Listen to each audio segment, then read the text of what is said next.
பிப்ரவரி 23, 2025 அன்று சொல்வனம் இலக்கிய இதழ் 337 எழுத்தாளர் KS சுதாகரின் விளக்கேற்றுபவன் என்னும் சிறுகதை. ஒலிவடிவம் சரஸ்வதி தியாகராஜன், பாஸ்டன்.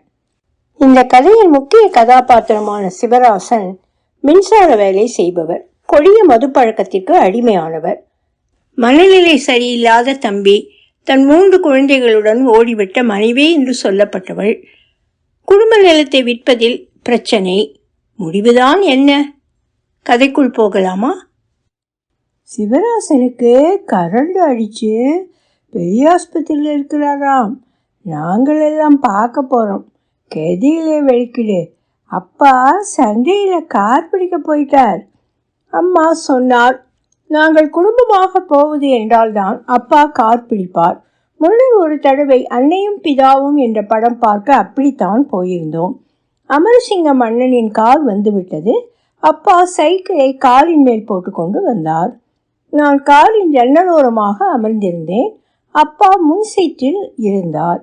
அமரசிங்கம் அன்னைக்கும் சிவராசன் அன்னைக்கும் தெரிந்திருந்ததால் அவரை பற்றி கதைத்து கொண்டு வந்தார் அப்பா.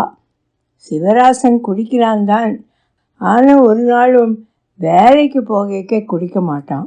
வேலைக்கும் நல்ல ஒழுங்கு. எனக்கு என்னமோ சந்தேகமாகத்தான் கிடக்கு. சந்தேகம் ஏண்டா?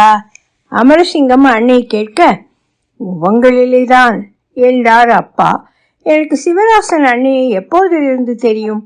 சிவராசன் அன்னை ஒவ்வொரு வருடமும் மாமரங்கள் காய்த்து காய்கள் முற்றி கனியாகும் காலத்தில் வருவார். அது எப்படி சரியாக அச்சொட்டாக அந்த கால பகுதியில் வருகின்றார் என நான் நினைப்பதுண்டு. அவர் தான் இருக்கும் கிராமத்தில் மாமரங்களில் காய் கனியாகும் போது இங்கேயும் அப்படித்தான் இருக்கும் என நினைப்பார் போலும். அம்மா ஒரு நாள் சொன்னார், எங்கட இந்த வளவிலை பாதி காணி எங்களுடையது அல்ல. அது சிவராசனுக்கும் அவனுடைய 2 சகோதரங்களுக்கும் சொந்தமானது. இந்த காணி பற்றிய சூக்குமங்கள் எல்லாம் சிவராசன் அன்னையின் வரவின் பின்னர் தான் எனக்கு மெல்ல துவங்கியது. எங்கள் வளவு விசித்திரமான அமைப்பை கொண்டது. நீளம் கூடி அகலம் குறைந்த செவ்வக வடிவமைப்பு கொண்டது. அதன் இரு மருங்கிலும் வீதி ஓடுகின்றது. அதாவது ஒரு நீளம் ஒரு அகலத்தை சுற்றி வாகனங்கள் செல்லும் தார் வீதி உண்டு. எங்கள் காணியின் சரி மையத்தில் ஒரு கிணறு இருந்தது. அந்த கிணற்றின் சரி நடுவில் இருந்து இரு பக்கத்தின் நீளப்பக்க வேலிகளையும் நோக்கி கிழுவைகளிலான வேலி ஒன்று ஓடியது. அந்த கிழுவை வேலி எங்கள் காணியை 2ஆக பிரித்தது. ஒரு காணிக்குள் 2 நிலப்பரப்புகள். ஒரு புறத்தில் எங்கள் வீடும், பாதி கிணறு, ரொயிலட் மற்றும் பலா, மா, பப்பாசி, அன்னமுன்னா போன்ற பழமரங்களும் இருந்தன. மறுபுறத்தில் 2 மாமரங்களும் பாதி கிணறும் இருந்தன. ஒரு நாள் பாடசாலை முடித்து வீடு வரும்போது கையில் தேநீர் கோப்பையுடன் சிவராசன் அன்னை அம்மாவுடன் இருந்து கதைத்து கொண்டிருந்தார். முற்றத்தில் அவர் சைக்கிள் ஒரு ஓலைப்பையுடன் நின்றது. கிட்ட போகும்போது கள்ளு நாற்றம் அடித்தது. கட்டி பிடிச்சு என்னை கொஞ்சினால். கள்ளு நாற்றத்துடன் சுருட்டின் வாசமும் சேர்ந்து கொண்டது. குடிச்சு குடிச்சு நீ ஒரு நாள் சாக போகிறாய் என அப்பா அவரை பார்த்து பேசினார். அதை அவர் காதில் வாங்கியதாக தெரியவில்லை. சிவராசனுக்கு புத்தி சுவாதீனமான தம்பியும் அக்காவும் இருக்கின்றார்கள். பள்ளிக்கூடம் போகாமல் விளையாடி திரிந்ததற்காக சிவராசனையும் அவனது தம்பி யோகனையும் மரத்தில் தலைகீழாக கட்டி தொங்கவிட்டு அவர்களது தந்தை அடிப்பாராம். அதனால்தான் சிவராசனின் தம்பிக்கு விசராக்கி போட்டது என்று அம்மா சொல்லுவார். பெண் ஒழுங்காக இருந்ததால் அவருக்கு இந்த பூசை கிடைக்கவில்லை. எடை, ஒன்ற தம்பி யோகம் இப்பவும் கொக்கா பராசக்தியோட தானே இருக்கிறான்? அப்பா கேட்டார். இல்லை சின்னையா, அத்தா மோசமான பிறகு அக்கா தன்னாலே பார்க்க இல்லாம கிடக்க என்று சொல்லி தம்பியை ஆசிரமத்தில் சேர்த்து போட்டா. ஆசிரமம் வீட்டுக்கு பின்னால தான் இருக்கு. இடக்கிட பார்த்து வர வசதியா இருக்கும் என்று அக்கா சொல்லுறா. ஒரு நாளைக்கு தம்பியை நல்ல டாக்டர்கிட்ட காட்ட வேணும். காசு வரட்டும் என்றிருக்கிறேன் நம்பிக்கையுடன் சொன்னார் சிவராசன் அன்னை. அம்மாவுடன் நேரம் போவது தெரியாமல் கதைத்தபடி புதினங்கள் சொல்லியபடி இருப்பார். ஒவ்வொரு முறை வரும்போதும் ஒவ்வொரு புது இடமாக சொல்லி அங்கிருந்து வருவதாக சொல்லுவார். அவர் மின்சார திணைக்களத்தில் வேலை பார்க்கின்றார். அந்தி சாயும் நேரத்தில் தெருவீதிகளில் இருக்கும் மின் கம்பங்களில் உள்ள மின் குமிழ்களின் ஆழியை போட்டு வெளிச்சம் தருவார். பின்னர் அதிகாலையில் அவற்றை மீண்டும் அணைப்பார். தெரு தெருவாக ஒரு தடி கொண்டு திரிவது அவர் தொழில். அந்த தடியின் நுனியில் ஒரு கொழுக்கி இருக்கும். அதனால் தான் சுவிட்சை தட்டுவார். 2 வருடங்களுக்கு முன்னர் வந்தபோது தான் திருமணம் செய்து விட்டதாக அம்மாவிடம் சொன்னார். அம்மா சிரித்தபடியே அப்பாவை கூப்பிட்டு, இங்க பாருங்கோ, சிவராசன் என்ன சொல்றான் என்று ஒருக்கா கேளுங்கோ என்றார். உண்மையில் அவர் அதை சொல்லும் போது சிவராசனுக்கு 2 பிள்ளைகள் கூட இருந்தார்கள். ஒரே முந்திவராக்க சொல்லல, மனுஷிதான் இப்பெல்லாம் சொல்ல வேண்டாம் என்று சொன்னவ. எனக்கு இப்ப 2 பிள்ளைகள் இருக்கு. இரவு சாப்பிட்டு தேநீர் அருந்திவிட்டு பெரும் குரல் எடுத்து பாடுவார். எல்லா பாடல்களும் ஒரே மாதிரி ராகத்தில் தான் அமைந்திருக்கும். அப்படி ஒரு ராகத்தில் நான் இதுவரை எந்த சினிமா பாடலையும் கேட்டது கிடையாது. அது அவரது கற்பனையில் உருவான ராக உருப்படி. அக்கம் பக்கத்துல ஆக்கள் நித்திர கொள்ளலையோ என்று அப்பா சத்தம் போட்ட பின்னர் தான் படுப்பார். அப்பா காலை 5 மணிக்கெல்லாம் எழுந்து பூ பறித்து சுவாமி கும்பிடுவார். அந்த நேரத்தில் முற்றத்தில் சிவராசனின் சைக்கிளை காண முடியாது. அவர் வேலைக்கே அப்பா எழும்புவதற்கு முன்னராக எழுந்து பின்வளவிற்குள் இருக்கும் 2 மாமரங்களிலும் கொப்புகளை உலுப்பி மாங்காய்களை பிடுங்கி கொண்டு போய்விடுவார். முத்தலும் பிஞ்சும் என்று அங்கே ஒன்றும் இருக்காது. பின் வளவை போய் பார்த்தால் மாமர கொப்புகள் முறிந்து காணப்படும். ஆனால் எங்கள் வளவிற்குள் இருக்கும் மரங்களிலிருந்து ஒரு துரும்பை கூட அவர் கொண்டு சென்றது கிடையாது. அடுத்த தடவை வந்தால் அழித்து கரைப்பேன் என்று சத்தமிடுவார் அப்பா. ஆனால் அது நடக்காது. வருடம் ஒன்றாக மறந்து போய்விடுவார், அல்லது மன்னிக்கும் மனப்பான்மை வந்துவிடும். திரும்பவும் பழைய பல்லவிதான். உன் என்ன கண்டுகளோட மாட்டை அவிட்டு வந்துட்டானோ? ஒரு நாள் அப்பா அம்மாவிடம் கேட்டார். அம்மாவுக்கு பின்புறம் உள்ள காணி துண்டை வாங்கிவிட வேண்டும் என்று நீண்ட நாள் ஆசை இருந்தது. எல்லாரும் பத்திரத்தில் கையெழுத்திட்டால் அவர்களுக்கு சேர வேண்டியதை கொடுத்துவிட்டு காணியை வாங்கிவிடலாம். அதற்கு முட்டுக்கட்டையாக சிவராசன் அன்னையின் மனைவி இருந்தார். ஒரு நாள் அம்மா என்னையும் கூட்டிக் கொண்டு அவர்களின் வீட்டிற்கு புறப்பட்டார். போய் சேர மதியமாகிவிட்டது. கொட்டில் வீடு. சிவராச அன்னையின் மனைவி அவரை விட வெள்ளையாக அழகாக உயரமாக இருந்தார். எங்கள் வரவை அவர் எதிர்பார்க்காததால் முகத்தை நீட்டி வைத்து கொண்டார். உள்ளே வந்து எங்களை அமரும்படி சொல்லவில்லை. உள்ளே போய்விட்டார். அவரை பின்தொடர்ந்து உள்ளே போனோம். முற்றத்தில் விளையாடி கொண்டிருந்த 3 ஆண் பிள்ளைகளும் உள்ளே வந்து தயங்கிபடி நின்றார்கள். அம்மா 3 பிள்ளைகளை கண்டதும் திகைத்து போனார். 3வது வந்து உதித்தது அவருக்கு தெரியாது. உள்ளே உட்காருவதற்கு எதுவும் இருக்கவில்லை. அவர் பாய் ஒன்றை கொண்டு வந்து உதறி விரித்தார். தூசு படலம் பறந்து அதில் மனிதர்கள் உட்கார்ந்து பல நாட்கள் என்று சொல்லியது. பிள்ளைகள், அண்ணாவை கூட்டிக் கொண்டு போய் வெளியிலே நின்று விளையாடுங்கோ. அம்மாவுடன் உட்கார தயாரான நான் அவர்களுடன் விளையாடப் போனேன். அந்த பெண்மணி அம்மாவுடன் உட்காரவில்லை, நிறுத்திட்டமாக நின்றார். அம்மா அவரை நிமிர்ந்து பார்த்து, உங்களோட பெயர் என்று மொட்டையாக கேட்டார். ஜெயலட்சுமி என்று மறுத்தான் பதில் வந்தது. அவரை எங்கோ பார்த்திருப்பது போல் என் மனம் சொன்னது. அம்மா பொய் சொல்றா. அம்மாவென்ற பெயர் படாபட் ஜெயலட்சுமி. அப்பா அப்படித்தான் கூப்பிடுகிறவர். அவர்களின் கடை கட்டி சொல்ல அவர் முகத்தை சுழித்து பெருமை பிடிபட, சரிதான், போய் வெளியில விளையாடு என்றார். மனதில் முள்ளும் மலரும் திரைப்படம் வந்து போனது. வெளியே சாம்பல் பூத்த நிலத்தில் நாங்கள் 4 பேரும் விளையாடினோம். அவர்கள் 3 பேருமே நல்ல முழுமுழுப்பான குண்டு குண்டு பையன்கள். உள்ளே அம்மாவும் படாப்பட்டும் வாக்குவாதப்படும் சத்தம் கேட்டது. வாசலில் போய் எட்டி பார்த்தேன். அம்மா தான் கூப்பிடும் போது என்னை வரும்படி சொன்னார். நீண்ட நேரம் விளையாடினோம். அதன் பிறகு அம்மா சாப்பிட வரும்படி கூப்பிட்டார். அன்றி சாப்பிட சொல்றா, கெதியிலே சாப்பிட்டுட்டு வா, வீட்டை போவோம். அம்மா உங்களுக்கு? எனக்கு வேண்டாம். அம்மா எங்களை வீட்டில் சாப்பிட மாட்டா என்றார் படாபட். அப்படி இல்லை, வெள்ளிக்கிழமை விரதம், வீட்டில் போய்தான் சாப்பிடுவேன். அதுதான் வெள்ளிக்கிழமையா பார்த்து வந்தீங்களோ? தட்டில் சோறும் முருங்கைக்காய் குழம்பும் இருந்தன. அம்மா புளிக்குது, சாட்டுக்கு கொஞ்சமா சாப்பிட்டுட்டு மிச்சத்தை கொட்டு சொல்லியபடியே அம்மா தட்டை எட்டி பார்த்தார்.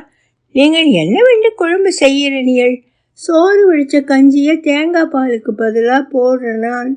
உடனே சாப்பிட்டா சூப்பராக இருக்கும். வச்சு சாப்பிட முடியாது.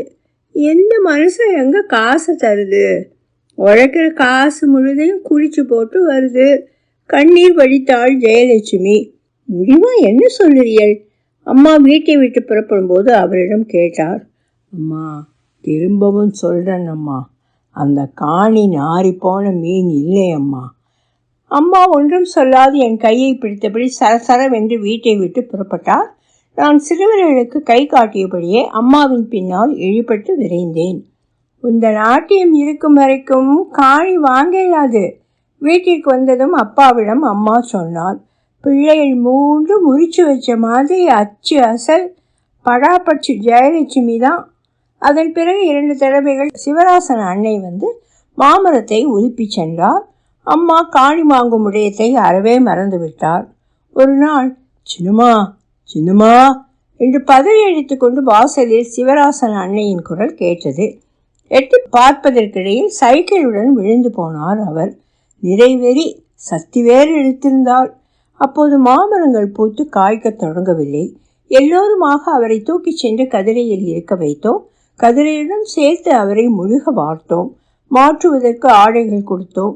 சுய நினைவுக்கு வந்ததும், நீங்கள் காணி வாங்க நான் கையெழுத்து வைக்கிறேன் என்றால், ஒன்று மனுஷி ஓமண்டிட்டாளோ, அதை முதல்ல சொல்லு அம்மா கேட்டார். அவளை விடுங்கோ. அம்மா திரும்ப திரும்ப அதையே கேட்டார். அவரும் அதே பதிலையே சொன்னார்.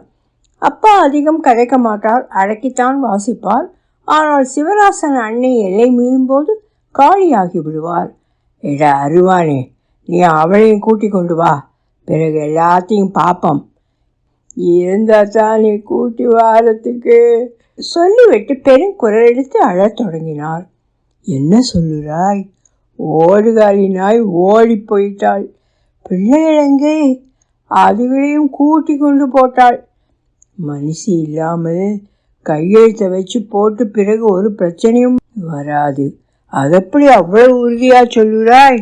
எங்களுக்கு கல்யாணமும் நடக்கவில்லை, எழுத்தும் நடக்கவில்லை, நான் அவளுக்கு தாலியும் கட்டவில்லை. அப்ப பிள்ளைகளை மாத்திரம் பெத்து போட்டியாக்கும் என்றார் நையாண்டியுடன் அப்பா. கடவுளுக்குத்தான் தெரியும், பிள்ளைகள் ஒன்றுமே என்ன போல இல்லையே சின்னையா. அப்ப அவள் ஒரு நாரி போற மீன் என்று சொல்ல வாராய்? அதன் பிறகு வீட்டில் மௌனம் நிலவியது. 1 மாதம் கழித்து எல்லோரும் கையொப்பமிட்டு காணியை வாங்கினோம். சேர வேண்டிய பணத்தை எல்லாருக்கும் பிரித்து கொடுத்தோம். அன்று சிவராசன் அன்னை குடித்திருக்கவில்லை. அப்படியும் சொல்ல முடியாது, அளவோடு குடித்திருப்பார். காசு கிடைத்ததில் நல்ல மகிழ்ச்சியாக இருந்தார். இதைவிட எனக்கு பத்திரமான இடம் வேற இல்லை என்று சிரித்து கொண்டே சைக்கிள் ஹேண்டில் தொங்கிய ஓலை பையிற்குள் காசை வைத்தார். காசை என்ன செய்ய போறாய்? அப்பா சிவராசன் அன்னையிடம் கேட்டார். தம்பியை கொண்டு போய் பிரைவேட் ஹாஸ்பிட்டலில் காட்ட போறேன் சொல்லியபடி சைக்கிளில் ஏறி பறந்தார். அதன் பிறகு வந்த ஒரு மழை நாளில் அதிகாலை வேலைக்கு போன சிவராசன் அன்னை மின்சாரம் தாக்கி வைத்தியசாலையில் இருப்பதாக தகவல் வந்தது. சிவராசன் அன்னை விளக்கேற்றும் கள்ளியங்காட்டு வீதிகளில் 2-3 நாட்களாக தெரு விளக்குகள் இரவு பகல் பாராது எரிந்து கொண்டிருப்பதாக பத்திரிகை செய்தி ஒன்றும் வந்திருந்தது. வைத்தியசாலைக்கு போய் சேர்ந்தோம். 2 கட்டடங்கள் ஏறி இறங்கிய பின்னர் சரியான இடத்தை கண்டுபிடித்தோம். அரைவாசலின் முன்னே யோகன் ஒரு வீல் சேரில் தலை குப்புற சரிந்தபடி இருந்தான். அவன் வாயிலிருந்து நீர் விழுந்து கொண்டிருந்தது. அவனது வீல் சேரை பிடித்தபடி ஆணும் பெண்ணுமாக 2 சிறுவர்கள் ஆடாமல் அசையாமல் நின்று கொண்டிருந்தார்கள். உள்ளே இருந்து ஓடி வந்த பராசக்தி அக்கா அம்மாவை கட்டிப்பிடித்து அழுதார். சிவராசன் எங்களை விட்டுட்டு போயிட்டான். என்ன நடந்தது? ஆமிக்காரங்கள் காலமே வேலைக்கு போன தம்பியை சுட்டு போட்டு கரண்ட் அடிச்சதுன்னு சொல்லி இஞ்சை கொண்டு வந்து போட்டுட்டு போட்டார்கள். இவ்வளவு நேரமும் இஞ்சை தான் நின்றவன்கள். போஸ்ட்மார்ட்டம் முடிய பொடியை தருவான்களாம். இன்றைக்கு இரவு அல்லது நாளைக்கு மதியத்துக்கு இடையிலே எரிச்சு போட வேணுமாம். தம்பி இன்றை சைக்கிளையும் ஓலைப்பையையும் தந்திருக்கின்றார்கள். அப்பா அந்த ஓலைப்பையை வாங்கி முன்னும் பின்னுமாக திருப்பி பார்த்தார். அதில் சில இரத்தக்கரைகள் பொட்டுக்களாக இருந்தன. ஓலைப்பையை திறக்க போன போது உள்ளே 50 ரூபாய் இருக்கு என்றாள் பராசக்தி அக்கா. அப்ப மிச்சம் என்று நரம்பு புடைக்க கத்தினார் அப்பா. அந்த சத்தம் வைத்தியசாலை எங்கும் எதிரொலிக்க வீல் சேருக்குள் இருந்த யோகன் தலை நிமிர்ந்து அப்பாவை பார்த்தான். பதவி போய் நின்ற பராசக்தி அக்கா அப்பாவையும் யோகனையும் மாறி மாறி பார்த்தார். ஒலிவடிவம் சரஸ்வதி தியாகராஜன், பாஸ்டன். எழுத்தாளர் K.S. சுதாகர். சிறு அறிமுகம். யாழ்ப்பாணத்தில் வீமன் காமம் தெல்லிப்பழையை பிறப்பிடமாக கொண்டு இலங்கை பேராதனை பல்கலைக்கழகத்தில் பொறியியல் பட்டம் பெற்ற எழுத்தாளர் K.S. சுதாகர் தற்போது ஆஸ்திரேலியாவில் இருக்கிறார். 30 சர்வதேச சிறுகதை போட்டிகளிலும் 2 குறுநாவல் போட்டிகளிலும் பரிசு பெற்றுள்ளார். எங்கே போகின்றோம், சென்றிடுவீர் எட்டுத்திக்கும் சிறுகதை தொகுதிகளும், வளர் காதல் இன்பம் குறுநாவலும் மற்றும் 2022 பால் வண்ணம் சிறுகதை தொகுதியும் அச்சில் வெளிவந்துள்ளன. அமேசான் கிண்டில் பதிப்பாக மெல்பர்ன் வெதர், கார்காலம், ஏன் பெண்ணென்று குறுநாவல்கள் வெளிவந்துள்ளன.